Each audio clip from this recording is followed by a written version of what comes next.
उन्होंने शौकत खानम ने जब फंड इकट्ठा कर रहा था तो मैं ये सोच रहा था ये भी दगाबाज है, ये भी फ्रॉडिया है, ये भी ऐसे ही करेगा। यहाँ तो मस्जिदें बनाने के लिए पैसा इकट्ठा करके लोग भाग जाते हैं, तो ये भी ऐसे ही करेगा, भाग जाएगा। मगर खुदा का करना था, शायद मुझे दिखाना था रब ने कि शौकत खानम बन गया। और शौकत खानम के बाद मेरी वालदा उसमें एडमिट हो गई। लेकिन जब एडमिट हुई तो मैंने उसी इंसान को देखा जिसने कहा था, जो कहा था वो सच दिखाया। मेरी वालदा जहाँ पे है वहाँ पे करोड़पति जो उसको डोनर पैसे देता था वो भी उसी बेड पे था और मेरी वालदा भी उसी बेड पे थी। अस्सलाम वालेकुम जी, मैं उस्मान मलिक और आप देख रहे हैं नया पाकिस्तान। अभी हमारी नज़र पड़ी है एक फैमिली के ऊपर। छोटा सा बच्चा है जिनके साथ आया हुआ, बुज़ुर्ग शहरी हैं और साथ में उनकी बीवी आई है। लेकिन खान साहब का पोस्टर इन्होंने पकड़ा हुआ है। इतने महंगाई के दौर में आप अपने घर की फ़िक्र करें, खान साहब से मोहब्बत के लिए यहाँ पे आ गए।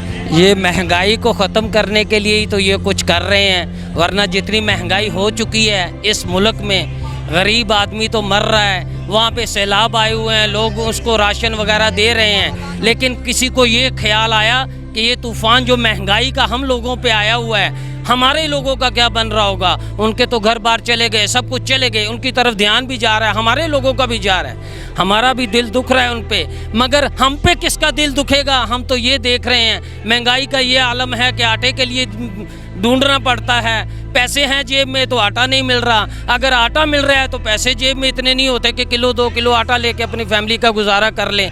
लेकिन क्या कि इसी महंगाई, इन्हीं चोर चक्कों के चक्कर में हम महंगाई को देखते रहें और इन लोगों को कहते रहें कि छितर मारने वाले बढ़ा दो, हमें टाइम नहीं है। तो इस बार हमारे पास बहुत टाइम है इस महंगाई को ख़त्म करने के लिए। और इन करप्ट लोगों को जो ऊपर आ गए हैं उनको बताइएगा, घर में जब बिजली का बिल आता है तो घर में क्या सूरत हाल होती है? सूरत हाल तो यही होती है कि बच्चों की जो फीसें हैं वो भी उठा के वहाँ पे देनी पड़ जाती हैं, और जो एक्स्ट्रा थोड़ा बहुत रखा होता है जोड़ जाड़ के वो भी देनी पड़ जाती हैं। अब तो ये आलम हो गया कि कमेटियों वाले हमारे घर पे चढ़े होते हैं, जिनको हमने कमेटियाँ देनी होती हैं इकट्ठे लेने के चक्कर में, तो वो कमेटियाँ भी इन्हीं चक्करों में जा रही हैं और डिफ़ाल्टर से डिफ़ाल्टर होते जा रहे हैं। अब लोग हमें धोखेबाज और दगाबाज कहना शुरू हो गए हैं, क्योंकि ये पैसे ही नहीं है कि हम उनको भी दे सकें, गुजारा कर सकें। ये बिल तो इन्होंने ऐसे कर दिया है IMF की वजह से कि जो मुतालबात उसने नहीं माने, आपने क्यों माने वो मुतालबात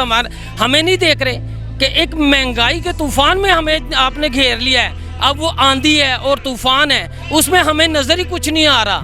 नज़र आ रहा है तो एक खान आ रहा है। हम इस पे उम्मीद रखते हैं कि इंशाल्लाह जैसे पहले इसने मुल्क को संभाला था, इस बार भी कोशिश करेगा तो इंशाल्लाह इसके साथ है दुनिया और संभल जाएगा। इतनी महंगाई के आलम में बच्चों की फ़ीसें, बिजली के बिल, इस सब के अंदर अगर कभी ये बच्चा ज़िद कर दे कि ये चाहिए, दिला पाते हैं? सर, हज़ारों ख्वाहिशें ऐसी हैं इनकी जो रद्द करनी पड़ती है। सबसे बड़ी बात, एक्स्ट्रा तो मैं नहीं कहूँगा कि कुछ चीज़ मिल जाए, हमें तो आज तक दूध भी जो है वो मिलावट से बगैर नहीं मिला। हमारे बच्चों की ग्रोथ नहीं हो सक रही। ये खान साहब का विज़न है कि हमारे बच्चों की ग्रोथ वो नहीं है जो आम मुल्कों में होती है और मुल्कों में। हमारे पास तो हो भी तो हमें ये कुछ नहीं मिल सकता, लेकिन महंगाई में तो मिलते ही नहीं, वो अलहदा एक इशू है। मगर मिल जाए तो वो भी 2 नंबर मिलता है, वो भी उनके लिए मौजर सेहत है। अब किसकी बात माने किसकी ना माने, ये तो पाकिस्तान है। शायद बनाना स्ट्रीट बनता जा रहा है कि हमें जंगल के कानून में फेंक दिया है, जो भी जाएगा ज़बरदस्ती में, दौंस दांतली में, और पैसे को ईमान बना के हम जो मर्ज़ी करते फिरेंगे। जिसके पास पैसा है उसका सब कुछ है, और जो गरीब आदमी है वो मर रहा है, पिस रहा है, किसी को कोई फिक्र नहीं है कि कौन मर रहा है। ऐसे ही बच्चे की कभी तबीयत ख़राब हो जाए, करवा लेते हैं इसका इलाज? हाँ, आप यकीन करेंगे कि इस चीज़ पे तो मैं इतना ही कहूँगा कि हॉस्पिटल जाते हैं तो हॉस्पिटल में भी 20 रुपये जो स्टैंड के देने पड़ते हैं ना, वो मुझे सबसे ज़्यादा दुखते हैं। हॉस्पिटल में जाके ना डॉक्टर ने देखना है, अगर किसी ने नर्स ने देख भी लिया है तो उसने कहना है इसको ये टीका दे दो, वो टीका दे दो। इसकी बीमारी की तरफ नहीं जाना, ओरिजिनल की तरफ, कि इसको ओरिजिनल क्या मसला बन गया, कि ऐसे क्यों हो रहा है। ये बच्चा मेरा कम से कम दमे की शिकायत की वजह से जब से पैदा हुआ ये इसको ऐसा मसला बन जाता है। मैं जब भी गया हूँ तो उन्होंने बस इसको टेम्परेरी किया है और ओके जी, हर महीने बाद ज़रा सा ये ऊंच नीच करे तो उसको इन्फेक्शन हो जाता है। वो अब वो प्रॉपर इलाज कहाँ से करवाएं, पैसे ही नहीं है। इसने हेल्थ कार्ड दिया इसकी बहुत मेहरबानी, मगर वो हेल्थ कार्ड हम तक नहीं पहुंचा अभी तक। लेकिन ये है कि ये फ़ायदा उसने दे दिया। मेरी वालदा कैंसर की मरीज़ा थी, सबसे पहले उसने शौकत खानम में इलाज करवाया। मैं आज इसके लिए इसलिए तड़पता हूँ, ये पैसे मैंने मनी पता नहीं कैसे इकट्ठी करके ये फ्लैक्स बनवाई अपनी, क्यों कि मैं इसके लिए कुछ करना चाहता हूँ। इसने शौकत खानम ने जब फंड इकट्ठा कर रहा था तो मैं ये सोच रहा था ये भी दगाबाज है, ये भी फ्रॉडिया है, ये भी ऐसे ही करेगा। यहाँ तो मस्जिदें बनाने के लिए पैसा इकट्ठा करके लोग भाग जाते हैं, तो ये भी ऐसे ही करेगा, भाग जाएगा। मगर खुदा का करना था, शायद मुझे दिखाना था रब ने कि शौकत खानम बन गया। और शौकत खानम के बाद मेरी वालदा उसमें एडमिट हो गई। लेकिन जब एडमिट हुई तो मैंने उसी इंसान को देखा जिसने कहा था, जो कहा था वो सच दिखाया।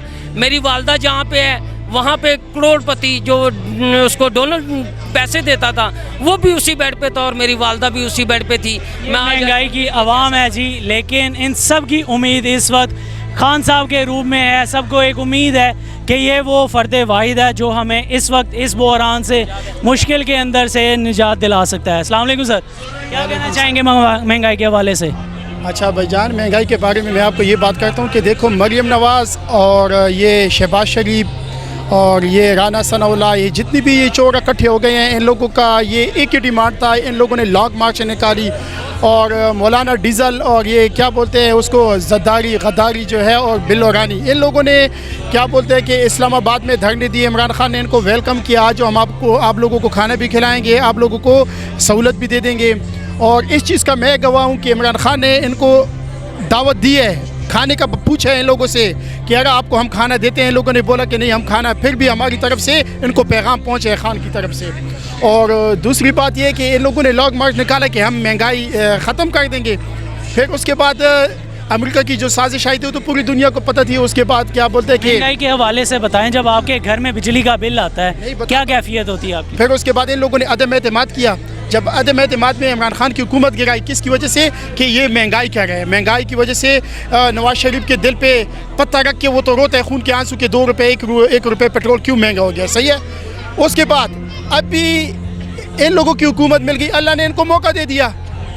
अल्लाह ने इनको मौका दे दिया कि चलो आप लोग चला लो, इमरान खान गलत है आप लोग चलाओ। जब अल्लाह ने इनको मौका दे दिया, क्यों, ये तो खिलाड़ी के खिलाड़ी थे। इन लोगों ने तो 30-35 साल से क्या बोलते हैं 5-5 साल बागी ले रहे थे, तजुर्बाकार, हाँ तजुर्बाकार खिलाड़ी थे। आज क्यों आज आवाम को रुलाने पे, खुदकुशी पे इन लोगों ने लेके आया।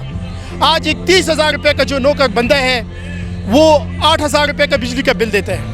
मैंने इसका एस्टिमेट लगाया है, जिसके ऊपर इमरान खान के दौर में 1500-1700 रुपये बिल लगाता था, आज उस घर में 8,000 रुपये का बिल उस पर आते हैं, सही है। उसके बाद 5-6 हज़ार रुपये उसको डॉक्टर का लग जाते हैं। उसके बाद क्या बोलते हैं उसकी दाल, घर का राशन, बच्चों की फीसें, 10,000 रुपये लग गया।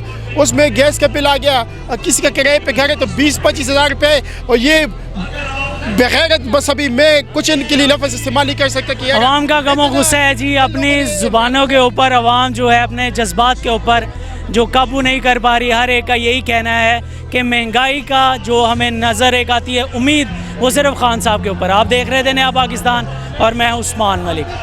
वीडियो